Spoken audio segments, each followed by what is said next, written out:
They were supposed to have left an hour ago. Minato sighed as he waited for his final student to arrive. Obito was always late. For the past year, Minato had been trying to get Obito to show up on time, but his ideas never seemed to work. He had even resorted to telling Obito to arrive at an earlier time than Kakashi and Rin, but he was somehow still later than the others. Next to him, Rin was fidgeting, clearly getting tired of waiting for her teammate. Kakashi was leaning against the gate, his irritation not visible. The sound of heavy footsteps alerted him to Obito's arrival. "Sorry I'm late. A merchant knocked over his vegetable stand and I stopped to help pick them up. Nothing should keep you from being on time. As a shinobi, you shouldn't allow civilian problems to hold you up." Kakashi's tone was haughty. "It's just a scouting mission. No one is in danger." Obito bit back. "And what if the mission had been upgraded during the night? You would have been late and we would have been a person short. Not that it matters, since you aren't even a good shinobi." Kakashi was now standing up. Obito opened his mouth to retort, when Minato decided it was time to step in. "Obito, Kakashi, focus on the mission." His team of 2 genin and 1 chunin turned their attention towards him. "Our job is to scout the area within a 20-mile radius of the southern gate of Konoha. It should take us 2 days. The mission is a C rank. We will split into pairs, but we will be within a mile to each other at all times. Rin and Kakashi, you two will be together. Kakashi, I want you to use the tracking skills I taught you to make sure you remain within a mile of Obito and me." Kakashi mumbled something. Minato was pretty sure the words Obito, loud, and mile were somewhere in the sentence. "Rin, because Kakashi will be focusing on us, you will be examining the surrounding area." Rin nodded. "Obito, you're going to make sure we don't drift away from Rin and Kakashi." "Sensei, if Kakashi is keeping track of us, why should we have to keep track of them?" "Because Rin and I could find something that causes us to stop. If we stop, and you aren't keeping track of us, we will be separated and the situation could become dangerous." "Baka," Kakashi said. Obito clenched his fist and took a step toward Kakashi. "That's enough. Since we are already an hour late, it is best we leave now." His team nodded, but he saw Obito stick his tongue out at Kakashi. Why did he have to get stuck with such an arrogant teammate? Obito was sure that no one had ever had to suffer with such a teammate. Kakashi was unbearable. He acted like he was so cool. Just because he was a genius and had become a chunin when he was 8, did not make him a better shinobi. As soon as his Sharingan developed, Obito would show him. At least Sensei had been smart enough to put Obito and Kakashi on separate teams. Though it should have been him paired with Rin, not Kakashi. "Obito, how far are we from Kakashi and Rin?" Minato's voice broke him out of his thoughts. Shoot, he hadn't been paying attention.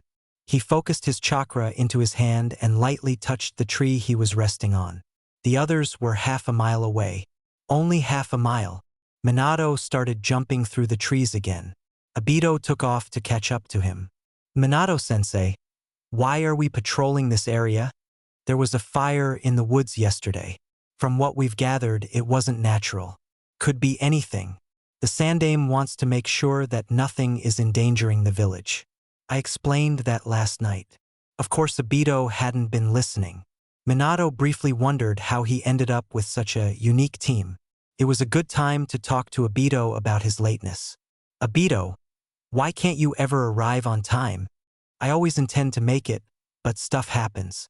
Some days I sleep in, others I forget where I put my weapons." Obito shrugged. "I know it's important for me to be on time, but every morning something happens that keeps me from showing up on time."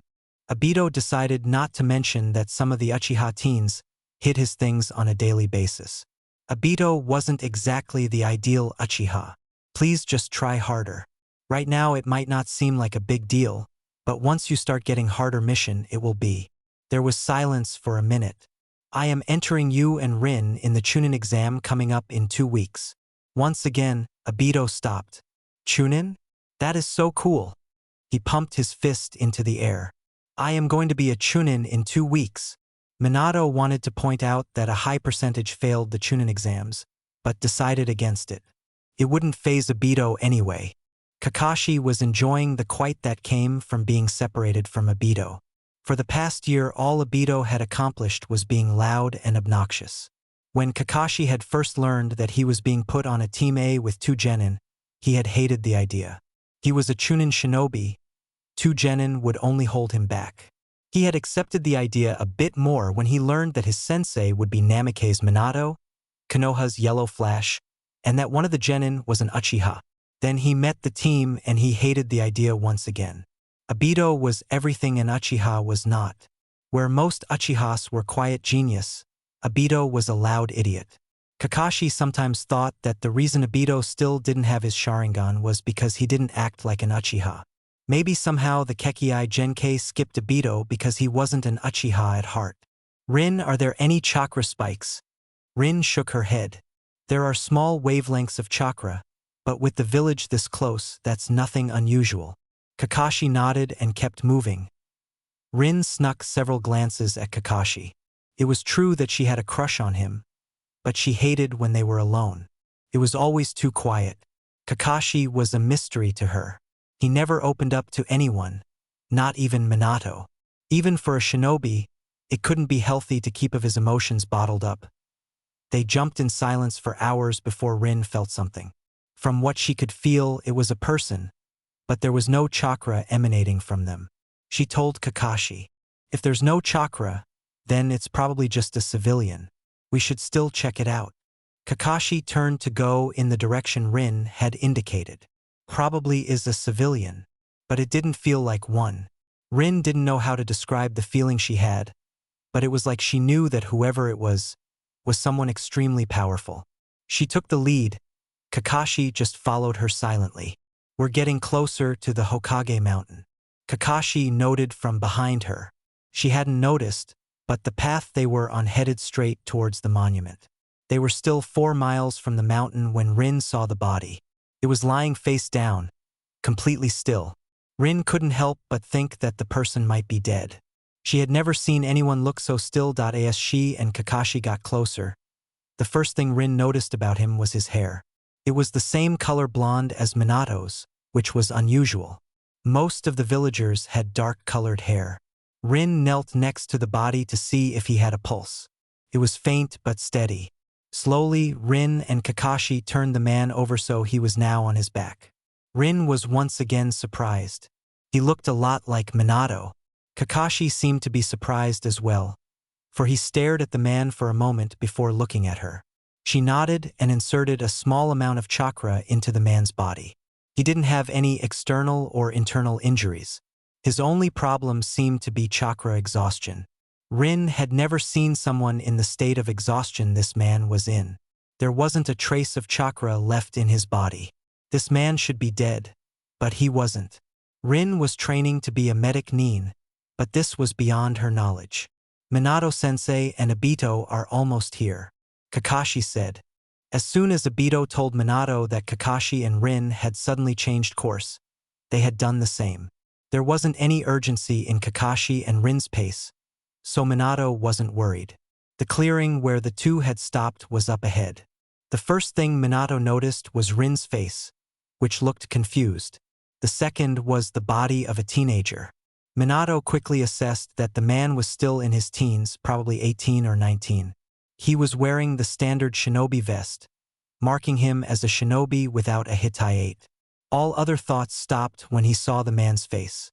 It wasn't quite the same as looking in a mirror, but it was close. The man's hair was the same color as his, and his face was shaped similarly. The biggest difference came from the twin set of whisker-like scars on the man's cheeks. What's his condition, Rin? He's exhausted all of his chakra. And I mean all. I know he's used chakra before, but there isn't a trace of any left. He should be dead. Minato nodded. We need to get him back to Konoha. Minato didn't like the idea of leaving his team, but Kakashi was a Chunin. If he was older, he would be in charge of his own team right now. I'm going to take him to the hospital. I want you three to finish the mission together. Kakashi, you're now the leader. Kakashi and Rin nodded, but Obito grumbled about Kakashi being in charge of him. Obito, a good shinobi does his best, no matter if he likes his leader or not. Obito reluctantly nodded. Minato carefully picked up the body. It was for occasions like this that he was glad for his Hiraishin no Jutsu. Within seconds Minato was at the hospital.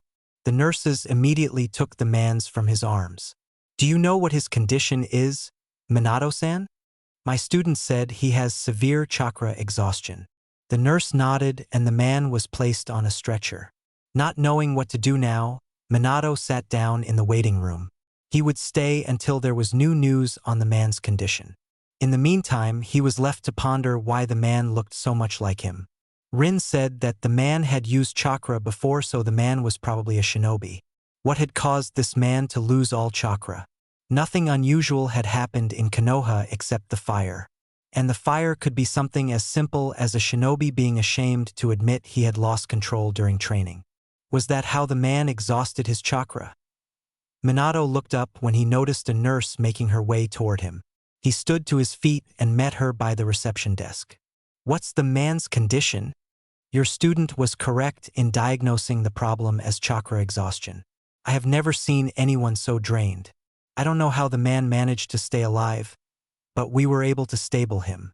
It'll probably be 5 to 6 days before he regains consciousness." The nurse glanced down at her folder. "Can you please notify the Hokage? I know I should put the report in myself, but we are short on staff today." The nurse was fidgeting slightly. Minato hadn't even thought that it would have to be reported to the Hokage that an unknown shinobi had been found. "Stupid. I'll do that now. Please, update me on the man's condition." When the nurse nodded, he left. Walking toward the Hokage manor, Minato wondered again how the man came to be in the woods.